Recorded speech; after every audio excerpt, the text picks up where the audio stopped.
और चलिए अब बात हरियाणा की। हरियाणा के मुख्यमंत्री मनोहर लाल ने कई विधानसभाओं का दौरा किया है। राय विधानसभा क्षेत्र के गांव खेवड़ा में सीएम का जोरदार स्वागत हुआ। गोल्ड मेडल जीतकर लौटे पैरा ओलंपिक खिलाड़ी सुमित आंतिल को सीएम मनोहर लाल ने मंच पर बुलाकर बधाई दी। वहीं 2024 में विधानसभा और लोकसभा चुनाव में कमल खिलाने के लिए जनता से अपील करते हुए कांग्रेस की गुटबाजी पर हमला भी बोला। ये रिपोर्ट देखिए। हरियाणा के मुख्यमंत्री मनोहर लाल ने सोनीपत में अलग अलग कार्यक्रमों में शिरकत की।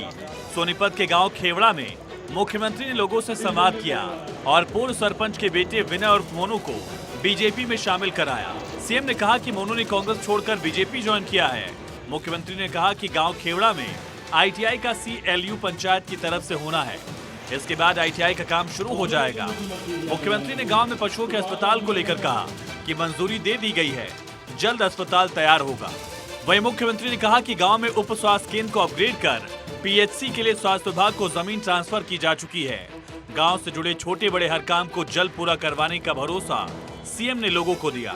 सीएम ने कहा कि प्रदेश में 8.5 साल में स्वच्छ सरकार के तौर पर काम किया है। भ्रष्टाचार से दूर रहने वाली सरकार रही और जिन्होंने भ्रष्टाचार किया है उन पर नकेल कसने वाली सरकार है।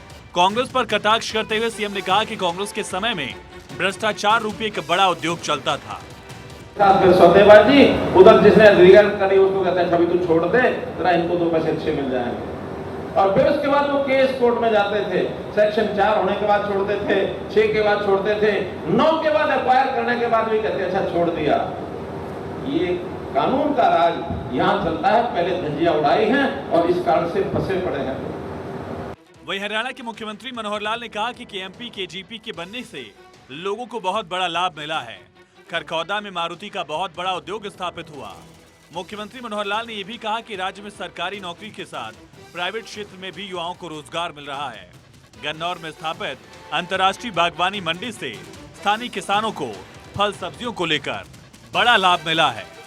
वहीं कांग्रेस पर लगातार निशाना साधते हुए मुख्यमंत्री ने कहा कि कांग्रेस के लोग घोषणाएं बहुत ज्यादा करते हैं। उनकी घोषणाओं की स्वीकृति उनके अपने घर में ही नहीं होती है। कांग्रेस का एक नेता घोषणा करता है तो दूसरा नेता ये कहता है कि घोषणा उनकी अपनी घोषणा हो सकती है, पार्टी की कोई घोषणा नहीं है।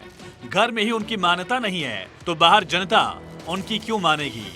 वहीं सीएम मनोहर लाल ने यह भी कहा कि आपस में कांग्रेसी लड़ते झगड़ते रहते हैं। रात को सोते हैं तो मुख्यमंत्री बनकर सोते हैं और सुबह उठते हैं तो सपना टूट जाता है। अगले दिन कोई और मुख्यमंत्री बनने का सपना देखता है। सीएम ने 2024 के विधानसभा और लोकसभा चुनाव में जनता से अपील करते हुए कहा कि पूरा जोर लगाकर कमल के फूल को खिलाने का काम करेंगे।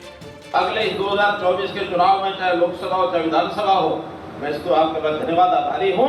आपने लोकसभा चुनाव भी, विधानसभा चुनाव, सोनीपत की थोड़ी कमी रह गई होगी, लेकिन राई में, गन्नौर में आपने सीटें जिताई।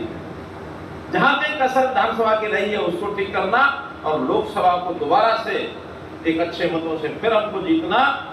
और ये जाति पाति वाला जो जहर कोई लोग होते हैं उनको जवाब देना कि नहीं जाति नहीं, हमको सरकार का इकबाल कैसा है वो देखना है।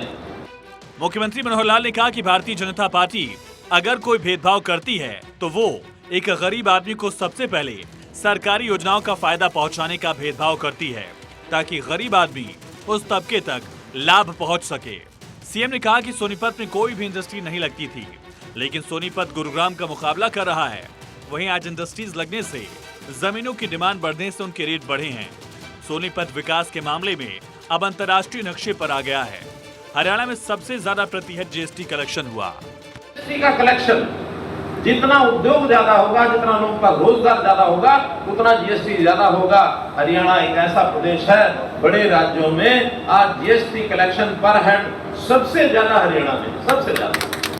सीएम मनोहर लाल ने विश्वास जताया कि 2014 और 2019 के बाद अब भारतीय जनता पार्टी 2024 में भी अपनी सरकार बनाएगी और बीजेपी ने लोगों में विश्वास बनाया है। मुख्यमंत्री ने सोनीपत में भी कांग्रेस पर जमकर निशाना साधा। कहा कि कांग्रेस के कार्यकाल में नौकरियों की खुली बोली लगती थी। बीजेपी में योग्य को कोई रोक नहीं सकता। बीजेपी ऐसा काम कर रही है। मेरा और तेरा कहने वाले लोग बहुत छोटी सोच के होते हैं। मुख्यमंत्री मनोहर लाल ने कहा कि हरियाणा में 2 करोड़ 80 लाख लोग मेरे परिवार के लोग हैं जिनकी सेवा करना धर्म है। सीएम ने यह भी कहा कि जनता ने उन्हें अच्छा समझा तो आज भी मुख्यमंत्री बने हैं और आगामी चुनाव में भी अगर जनता अच्छा समझेगी तो फिर मुख्यमंत्री होंगे। मुख्यमंत्री की कुर्सी आराम करने के लिए नहीं है। उन्होंने कांग्रेस को आड़े हाथों लेते हुए कहा कि कांग्रेस के राज में भ्रष्टाचार का उद्योग था। सीएम मनोहर लाल ने जोर दिया कि अच्छाई और बुराई दोनों साथ चलती है, लेकिन बुराई की लाइन को 2024 के चुनाव में छोटा करना है, अच्छाई को आगे बढ़ाना है। थानेश्वर शर्मा, चंडीगढ़, भारत 24।